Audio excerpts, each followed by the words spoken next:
You're listening to Unfiltered with Kenny Thomas on 95.9 FM and AM 610 Sports Animal. We're going to dive into the Lobos right now, basketball. They just lost to the Aggies 76-68 down at Pan Am in Las Cruces. Yes, it hurts, it burns. Over on KKOB, after the game, my call-in show, nobody called in. That's how bad it was. Somebody called in and said, hey, after this trip, this classic, which is coming up, the Hall of Fame Classic where the Lobos are playing this Thursday against Nebraska, a gentleman called in and said, Ed, that the Lobos are going to be 3-3 after these next two games. Nebraska's pretty tough. Oh, yeah, they're 4-0 right now. Beat Oklahoma 105-99, I believe. And they're playing some really good ball. I think they have the 8th longest winning streak right now in the country right now. And they're playing at a very high level.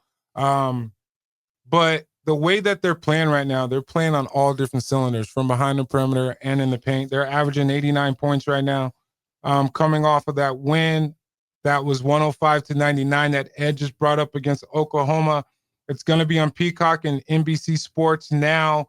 You can check that out. We got our guy Alberry that's leading the Lobos at 13 points a game right now. I felt like he came out and played an unbelievable game in the second half down the stretch for the Lobos. Got in a little bit of foul trouble. You had Uriah Tennant that came in, had about 10 points, went out at the 9-minute mark in the second half, came in at the 4-minute mark.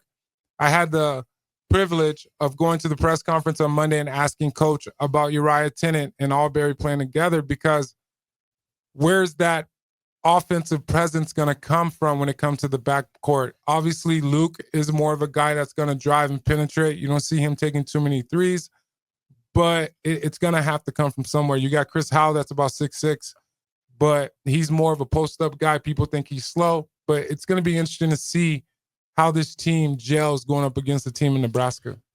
There's going to be some matchup problems. I thought, you saw the game. You were on Kenny, afterward for Kenny Thomas live. But I got to say, I saw the game yesterday. I was at an event with my wife, and I watched it. They got caught in some bad rotations at the end of the game defensively. And one of the things that Jeff Grammer made a point in the Journal to say is that after halftime, teams are kind of figuring out those defensive rotations and scoring a lot more points in the second half. Some choppy closeouts by the Lobos as far as defensively. You mentioned Chris Howell. They kind of laid off of him and let him shoot. And you're seeing that. Guys that aren't shooting the three, this is a team that bills itself as a three-point shooting team, and we haven't seen it yet. I'll be honest with you. Chol, he had two good looks at the end. One of them he short-armed. He didn't follow through on. He squared up, nice pump fake, but he didn't square up and follow through. That, I think, is your splash guy. Yeah. I haven't seen it from Jake Hall yet. I know shooters. I've seen them. I used to shoot from long distance when I played. Not at that level, but still, I know shooters. See, Chol, Chol is a guy that when I saw him put the ball in the game on the floor, against UC Riverside and attack and pull up mid-range and fade away a little bit, I'm like, that's what I want to see. I want to see him mix it up. Not saying that he can't shoot from behind the arc, and I know this team is coming off saying that they're going to be a high-volume three-point shooting team, but I want to see them mix it up. What happened to the mid-range shot? What happened to, I can't get all the way to the basket, I'm going to stop, and then if I don't have a shot, I'm going to look for my teammates, and we're going to do it all over again. I think they have a tendency to a little bit go more 5 out, to where all of them are out on the perimeter and trying to get some movement. But I just want to see them set a little bit more pick and rolls and go old school. Even if it's guard to guard pick and roll, it's going to change up some matchups to where you're going to be able to get a foot in the paint and create a different identity rather than settling for threes. Thomas Buljan, he got a few physical post touches. I thought in the end of the game, towards the end of the game, New Mexico State rode him out just a little bit. He didn't get to that sweet spot where you like to get, where you felt comfortable, like I'm going to score. They rode him out just a little bit. They rode him out. They did a good job there. But they want paint touches. But I got to tell you this, that I don't see that guy. Chol can attack the rim. Alberry attacked. So Jake Hall, he has some nice old school moves. You mentioned Chris Howell. They say he's slow, but he backs people in, gives head fakes. He's an old school kind of player. Not athletic. He's not going to wow you with his jumping or things like that. The guy that I'm still waiting on is Kevin Patton. He had a nice slam the other night against Riverside. He's got athleticism. We just haven't seen enough He of was him a yet. guy that played 4 minutes during Right. that stretch to where Uriah Tennant came out, and I think he was 0 for 1 in attempts. I'm not gonna lie, man. I was saying, where is Uriah Tennant? And then that's when Coach put him in at the 4-minute mark. He was not saying that they're not high on him now, but they were very, very high on Patton Jr. coming into this game. They with were him being what 6'5", 6'6", athletic. Very athletic. Yeah. So it's a matter of, I think Coach is trying to figure out this rotation between 7 through 9 right now.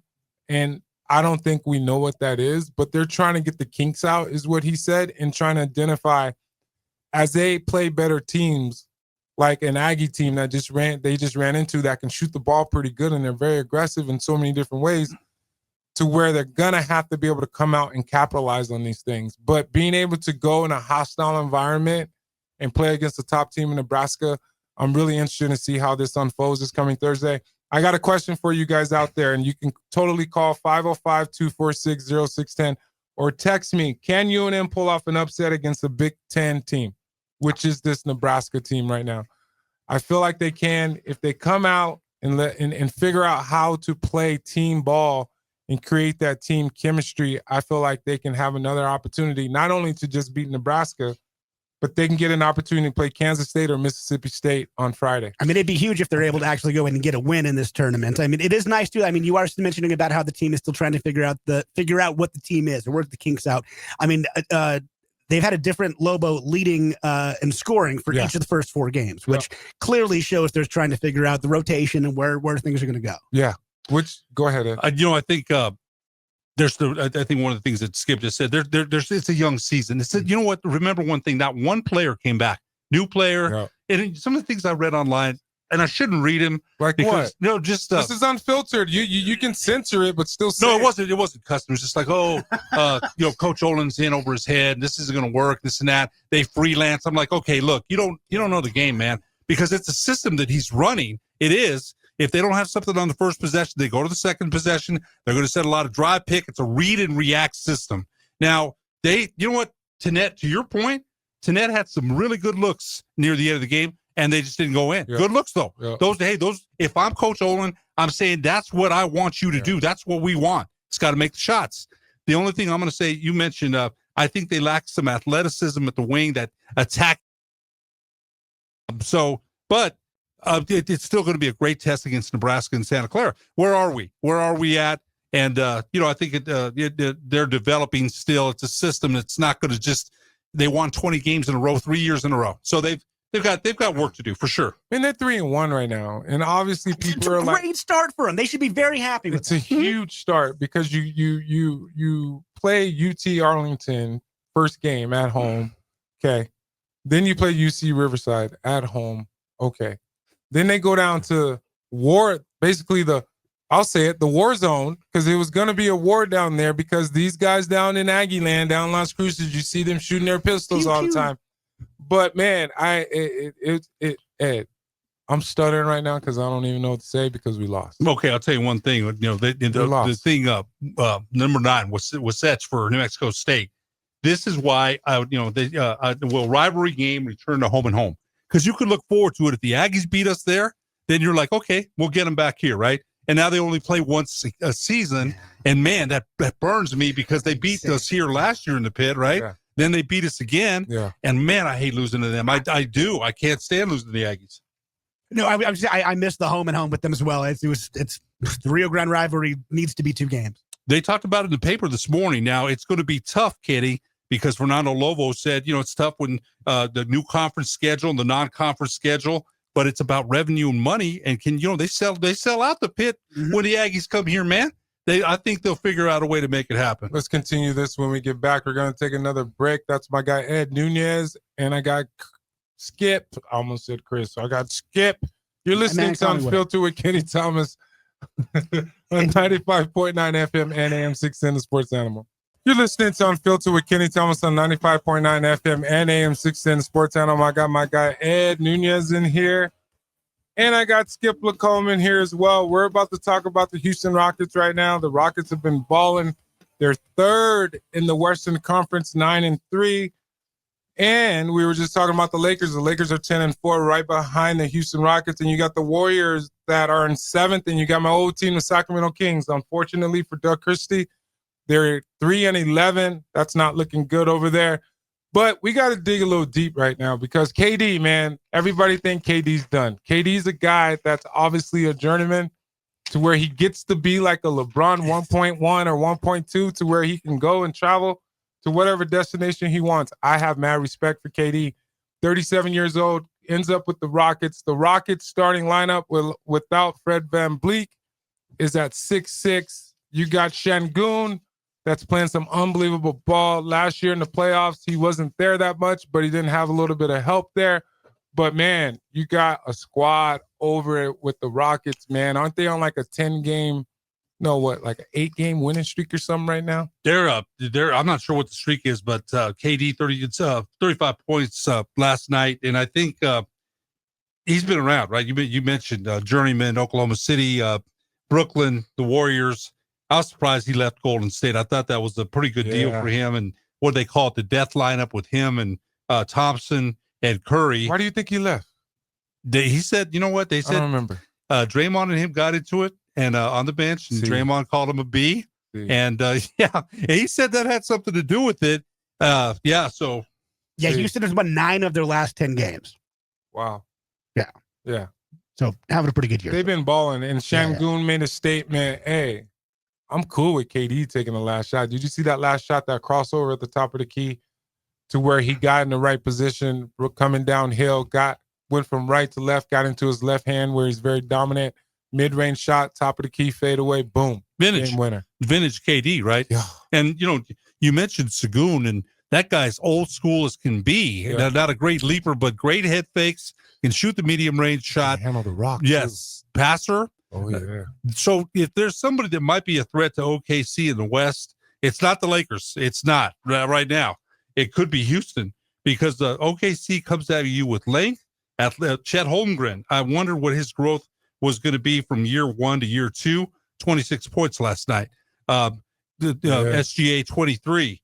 That team there is length. They've got defense. They've got a system. I really admire the way they play the game, and it's going to be very tough to beat them. But if anybody can give them, I think, a little bit of a run in the West, it might be Houston. You mentioned KD, Amen Thompson, Şengün, Jabari Smith. They've got some size. This is nice. You got to think about the Nuggets, man. The Nuggets are 10-3 right now, 4 games behind OKC at 14-1. No, 3 games back. Excuse me. Hey, guess what? I have this whole NBA update from when I did NBC Sports California. When I did live TV, pregame, halftime, postgame show for the Sacramento Kings. I got this from the NBA league office. I got all the updated stats, real time. When games actually happen, I can see when they're happening real time. This is actually pretty cool. See, that's what I need, man, because I depended on the journal for my box scores. They don't print them as much anymore. I'll give you my login. Yeah, I'd love to have that. But you mentioned Denver, and I'm gonna ask you. You play you play the paint, man. That's where you made your living. How good is Nikola Jokic to you? I mean, you've seen a lot of great NBA players. They're saying this guy, they're putting him up there with, Hakeem Olajuwon, Jabbar. This guy, 55 points the other night, 13 rebounds, 6 dimes. The guy has the dad bod. You can't unlodge him from there. He doesn't jump real well. He's got that high release 3 that you can't stop. And it's slow as hell. Big time. Oh, yeah. But you know what? He'll nail it with people in his face. Yeah, it's slow. The guy's an amazing player to me. He plays at his own tempo. Yes, he does. And I had the pleasure of playing with the Hakeem Olajuwon for my first year in the NBA, just to let you know, with the Houston Rockets in 1999. Yeah, all the way back there to 1999, Skip. 1999? Yeah.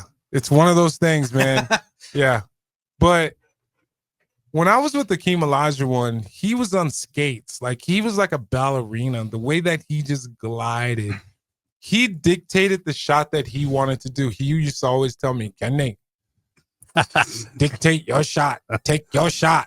You know what I mean? Like, I'm like, he's talking because it's like he's from Africa, right? So the language is like, oh, yeah, choppy. I'm like, no, Kenny, you get to your shot. I'm like, Dream, what does that mean? He's like, you go at your tempo. I was like, okay. Man, it was amazing being able to learn some of the things that I learned from him. Tell me, again, you've watched a lot of NBA. That guy to me played. He was a goalie when he played soccer. When he first started playing basketball, I didn't play soccer. Dream wasn't that good, right? Yeah. He wasn't that good. Guy Lewis at Houston developed him. The footwork was amazing. Yeah. Had a fadeaway, a spin. Man, he was something else. What did you learn as a pro from him? What did you learn? Yeah, it was me leading into Jokic, right? Because Jokic has some of the best footwork, and he dictates what he wants to do, and he gets to his spot based off of the matchups. Whenever you see somebody smaller than him, what does he do? He go to the post, or he back you down. If there's somebody bigger, he's at the perimeter, knocking down threes. He's one of those guys that's a great trailer. That's what I used to do in college under Dave Bliss. I would always trail to get the rebound, trail the play, slide in there, and let it fly at the top of the key. He does that more than you think, and he's a guy that has the ball in his hands like 70% of the time. I would love to see the stat of how many times he touches the ball, or to where he initiates how the offense is going to run. And then if he doesn't initiate it, it still comes back to him anyway. Amazing for a center that he has the ball in his hands that much, and he's still got Jamal Murray there, who's one of the best guards in the league.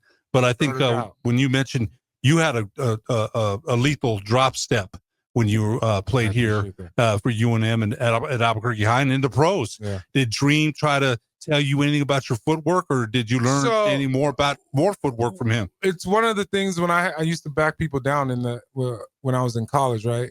You never saw me turn in face in college. I don't even think I remember turning in face until like my senior year.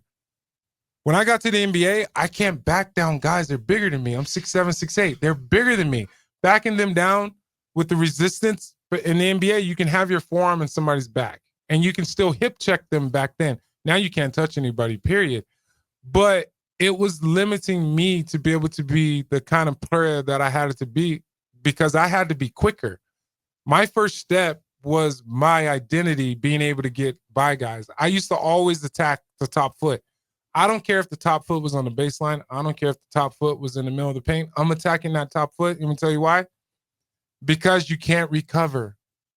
When you recover, I'm already in my shot. That's one of the best things that Larry Brown taught me, because I used to be on the perimeter, drive in and spin, because I feel like I need to avoid guys. No, you drive in, you still attack that top foot with your action, and then you figure out what are you going to do. You're going to take a pull-up shot. You got to take what they're giving you. People, I'm going to get to these text messages. Thank you guys so much. I'm looking at them right now. We're going to take this quick break. We still have one more segment. I will get to them. You're listening to Unfiltered with Kenny Thomas on 95.9 FM and AM 610 Sports Animal. We got one more segment. It doesn't seem like it goes by so quick. This is the last segment of the 2-hour show for the day. I got my guy Ed Nunez on, and I got Skip Lacome in here with me. Let's get to this text line real quick. The Lobos need to pass the ball and not get caught up dribbling in a trap, especially against more aggressive athletic teams. In the preseason press, they were billed as shooters. That was misleading. When we read the word shooter, we assume that this means they make shots. Oh, God, that's a lot. In this case, they're definitely shooters, but they're not makers. Interesting. What do you got? Yeah, I don't even know. They would. Interesting. Okay, look. Interesting. Been around the game a long time, so have you. Yeah, when somebody says they build themselves to a 3-point shooting team, we see consistent flow. Like, okay, they just hit 3 or 4 in a row, 5 or 6, or they hit 15 in the game. Yeah. And we haven't seen that. We just haven't seen that. But I'm still hoping that we do. I think Uriah Tenet has potential. He's a playmaker. We expect a lot. Yeah, we don't know. But remember, this is Kenny. I'm included. Kenny, you played. Your team was one of the greatest Lobo teams that ever played here. You know how Lobo fans are, basketball fans. Look, I love Jason Eck. He's done a great job here as the football coach. Lobo basketball is still the king and will always be the king. Always. What? We can't have both. No, I didn't say that. I love Lobo football. I love Lobo football. I'm a fan of both. I'm just saying basketball's the king. Why? Because it's not more seats. We got 37,000 over there football. Got 27,000 out Saturday. That's great. I'm just saying. Good. We beat the number, which I knew. Yes. Yeah. How do we not get 37,000 again after we just had the Aggies? Why does that? Why does the Rio Grande Aggie rivalry have to bring out? And you got Coach Eck that came on my show last week, and he's like, "Hey, Kenny, just keep pushing about having them come out." I'm like, how do we not sell out? You know what? I don't think he had to ask. He asked for what, 25,000. They got 27, which is great. He's asking. He shouldn't have at to all. ask, It's Ed. 70 degrees out there. 70 degrees, beautiful. Have to ask. So yeah, no, I'm saying that we can have both. I'm just saying Lobo football fans, for whatever reason, have been apathetic for a long time, and now they're coming back. I mean, I think that's Lobo fan in general, though, and I think most Lobo fan knows that it's kind of a fair weather town, and it really always has been. If we're putting out the wins, if we're consistent, then fans will show up. If they're not, they don't. They don't. Remember the Richie McKay days? Yeah. Richie McKay days were what, 12,000? 7,000, 12,000? Not much. That's bad. If they can't get a W, you will not get butts in the seats. And then when you do, they get there, and then they'll start just carpeting some of them. I'm not saying all of them, because that's not fair. There's the Lobo fans that are dedicated for sure. This gets worse. This gets worse. Sorry, Kenny and crew. We lose the next 2 games. We're a football school now. LOL. Just kidding. They can do it, but they gotta hit on all cylinders, as you stated. Props to the football team in a great atmosphere last Saturday. Thanks, Hank. I appreciate you, man. I mean, it was a go ahead, Ed. You know what? You said we can. Why can't we have both? We can, and we will. And hopefully, Coach X stays here 10 more years. That guy's a hot commodity. He's a hot commodity, man. I love that guy. The way he coaches, his enthusiasm. He's personable. It's infectious. He's probably been the most popular Lobo football coach here since Rocky Long. And Rocky Long wasn't even the kind of guy that's going to go in a low rider and make commercials like that. It wasn't. But Jason Eck, that guy has done a great job. They've won 7 for the first time since 2016, and that's great. I mean, we just need to keep them. We need to keep consistency and then build a program. It's been split up every couple of years. It's hard to build the program. It's been since 2062. The Lobos have been 5-0. 1962. Excuse me, 1962. 5-0 at home. Yeah, I'm going into the future. I hope I'm around in 2062. I won't be here. I'm 48. Good chance you will be, still here, I'd be 100 years old. I don't think so. With technology, I might be all right. I got another one. This is from John Romero. That's my guy. What's up, John? Hoping with all my might for some home and home between Aggies and Lobos. Aggie fans refer to as the Wiggly Gum matchup. Double the Aggies' pleasure. Kenny, if you had gone to no, I'm not even gonna read it. Kenny, if I would have gone to NMSU, yeah, blah blah blah. Yeah. John Romero, I'm not even gonna go there. Nope. He said I would have been well compensated. Nope. Getting them to their second Final Four, it's not happening. Oh man, that they went to a Final Four. Still, they did back in the day in '68, and give them credit. They had a good team back then. But they went to a Sweet 16, and I remember they played here in the pit in '93. I remember that. But give them credit. They beat the Lobos, and that's why I missed that second game here at the pit. You can say, okay, you know what? We'll see them here at the pit, and now you don't see that. And I think it's that history of the basketball program and the basketball that actually makes us a basketball town. The pit, all the story, the NCAA. It leans into it. Yeah, totally. Hey, AFC, NFL, man. Let's get this right. AFC leaders: Broncos 9-2, Patriots 9-2, Colts 8-2. Colts, screw the Colts. They're in my division with my Texans. My Texans are 5-5. We play this Thursday against the Bills in Buffalo. I'm not excited for this Thursday. CJ Strauss is out, man. What's the forecast? I don't care. Cold. It's going to be ugly. It's going to be cold, probably. It's going to be so cold, but it's good. Hey, it's one of those things that can get ugly. We're used to playing in Houston, that nice weather. I know. Humidity. What's up here? Look at the Broncos. They're 9-2. They've been inconsistent sometimes on offense, but that defense has been very, very good. They sacked the quarterback a lot. They've won some tough games. Bo Nix, they had to wait a long time to get that quarterback. They went through 8 or 10 quarterbacks over the years. Can you believe they're comparing him to Tim Tebow? There's no way. There's no way. Bo Nix is he makes some solid throws, and Tebow had some exciting plays for Denver, but he was the consistent NFL passer in the pocket. That was proven. Yeah. They tried him at New England. The Jets. They tried him 3 or 4 different places, and he wasn't that guy. Yeah. But you know what?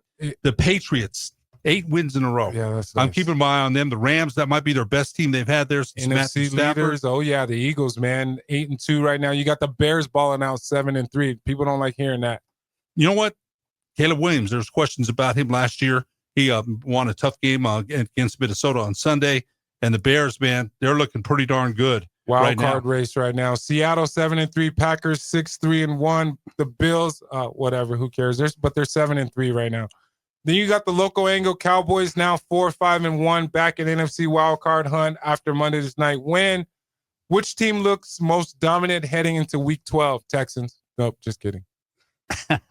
What do you think, bro? You know what? I think right now the NFC. I think right now the team that looks the best to me in the NFC is the Rams, and watch out for them birds. In the AFC, I think it's Denver or New England. Look at the way they've been playing New England, 8 wins in a row, and Mike Vrabel has done a great job as the coach over there. So I think it's those two. Yeah, I'd probably say Broncos, and then probably Eagles or Rams. Nice. That's a toss-up between Eagles and Rams. Eagles. Really. Okay, hey, we got to give a little shout-out to our women's basketball team. Lobos crushed NMSU 77-45 in the Rio Grande rivalry. Nyla Padilla, I think that's how you say her name, led with 14 points. Bench scored 36 points. Upcoming game, which is this Thursday at 6:30, right here on KNML against UT Martin, November 2nd, and they got Texas Tech, November 23rd. The girls, the ladies at home, UNM Athletics hosting Food Drive November 20th and November 23rd at the Pit in partnership with Roadrunner Fruit Bank and Fans Against Hunger. Fans donating non-perishables can earn tickets and perks. Hey, you got to come out, bring some things to support the ladies. The ladies have been balling. And I will throw this out there. My guy, Zach at Capital Ford, if you're interested in getting a donation for the holidays, you can go to Capital Ford Facebook. And my guy also, Zach at Capital Ford, after every win for the women's basketball game, men's basketball game, and the rest of the football games, he's giving away prizes. So you got to check out after every Lobo game for the rest of the year. You can call in. First 2 callers get an opportunity for oil change service and some other prizes that we just gave away to 2 people just yesterday, and we're doing that on Mondays as well. Hey, man, it's been great, Ed. Thanks. I appreciate you coming on, bro. Hey, brother, always. Anytime, man. It's always fun to chop it up with you. Skip, what's up, man? Thanks First for having time me, being man. on the Thanks show, for bro. Having me. It was it's weird to be back in the studio. I got to tell you. Weird, it's been man. a minute, man. Why is it weird? It's just I'm just curious. Well, I used to be on the other side of the glass too. Oh, so you're a producer too? Yeah. Oh, okay. I thought you were in studio with Jeff. No, I was producing as well. Oh, okay. So it was you, Jeff, and at the time a guy named Joe Gonzalez. Okay. What else have you been up to? Right now I'm working for a company called Rocket Lab. Work on the solar panels for satellites and other space flight hardware. Nice. I appreciate you. Look forward to having you back. Thanks for coming. I will be back. Especially it was last minute. I really appreciate it. My pleasure, man. Ed, my guy with Pit Press. You got anything coming up, bro? Tonight, tune in, 8 o'clock. We're going to give you a Nebraska preview. My son and Eric Moulton will break that down. And then at 8:45, Greg Archuleta and I will break down the football game this weekend against Colorado State, the past weekend. It's been a good one, man. I appreciate, all my listeners. Thank you guys for texting. The guys that called in, I appreciate it. Man, I'm really enjoying this, and it's been a blast today. You've been listening to Unfiltered with your boy KT on 95.9 FM and AM 610 Sports Animal.